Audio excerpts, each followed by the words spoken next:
systems. They don't know nothing about thermodynamics, nothing about biodiversity or anything. I mean, they are totally ignorant in that respect. And I don't see what harm it would do, to an economist to know that if the bees would disappear, he would disappear as well, because there wouldn't be food anymore. But he doesn't know that, that we depend absolutely from nature. But for these economists we have, nature is a subsystem of the economy. I mean, it's absolutely crazy. And then, in addition, bring consumption closer to production. I live in the south of Chile, in the deep south, and that area is a fantastic area, in milk products and what have you. Top, technologically, like the maximum. I was a few months ago in a hotel there in the south for breakfast, and these little butter things, I get one, butter from New Zealand. I mean, if that isn't crazy, And why? Because economists don't know how to calculate really costs, To bring butter from 20,000 kilometers to a place where you make the best butter,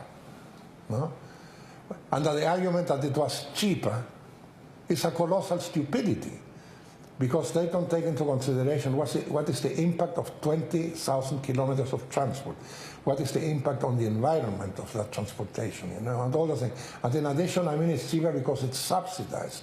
So it's clearly cases in which the prices never tell the truth. It's all tricks, and those tricks do colossal harms. And if you bring consumption closer to production, you will eat better, you will have better food, and everything. You will know where it comes from. You may even know the person who produces it. You humanize the thing, but the way the economists practice today is totally dehumanized. You don't think the Earth will force this different way of thinking, that we're reaching the... Oh, well, yes. I believe, that...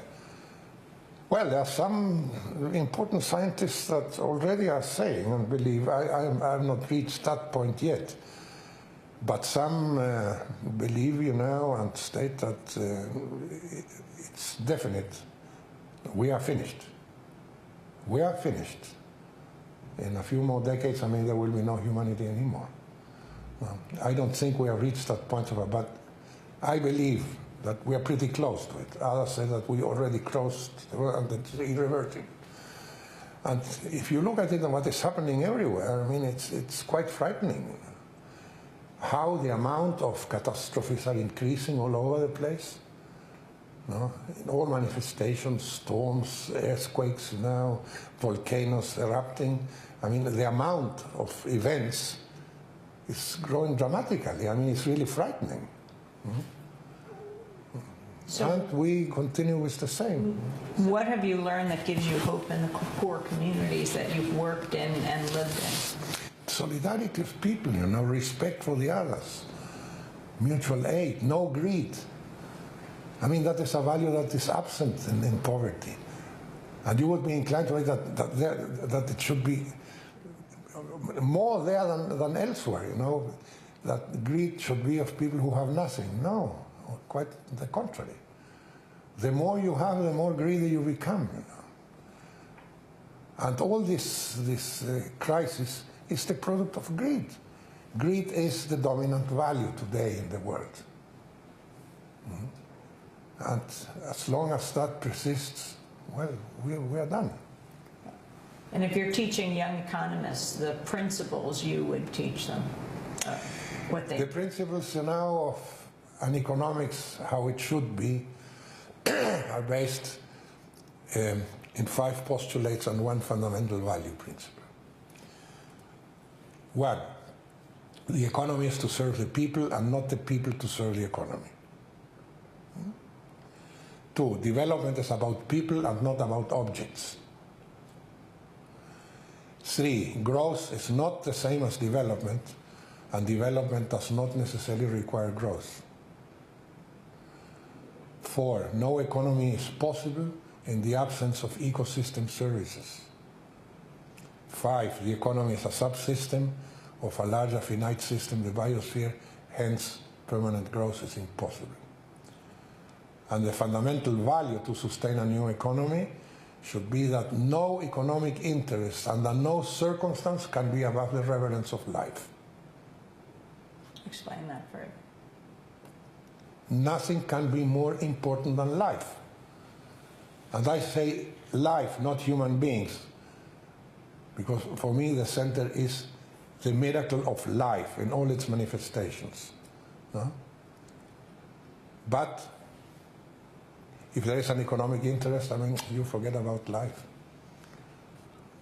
Not only of other living beings, but even of human beings. Well, okay. Well. If you go through that list, one after the other, what we have today is exactly the opposite. Go back to 3, growth and development. Explain that further. Growth is a quantitative accumulation. Development is the liberation of creative possibilities. Every living system in nature grows up to a certain point and stops growing. You are not growing anymore, nor he nor me, but we continue developing ourselves. Otherwise we wouldn't be dialoguing here now. So development has no limits, growth has limits. And that is a very big thing now that economists and politicians don't understand. They are obsessed with the fetish of economic growth. And I even worked in several decades. Many studies have been done. I'm the author of a famous hypothesis, the threshold hypothesis, which says that in every society there is a period in which economic growth, conventionally understood, brings about an improvement of the quality of life, but only up to a point, the threshold point, beyond which, if there is more growth, quality of life begins to decline. And that is the situation in which we are now. I mean, your country is the most dramatic example that you can find. I have gone as far as saying, and this is a chapter of a book of mine that is published next month in England, the title of which is Economics Unmasked. No? There is a chapter called The United States, an Underdeveloping Nation, which is a new category. We had developed, underdeveloped, and developing. Now you have underdeveloping, and your country is an example, in which the 1% of the Americans are doing better and better and better, and the 99% is going down. In all sorts of manifestations. People living in their cars now and sleeping in their cars, parked in front of the house that used to be the house. Thousands of people. Millions of people have lost their things. But the speculators that brought about the whole mess, well, they are fantastically well off. No problem. No problem. No. So how would you turn that around?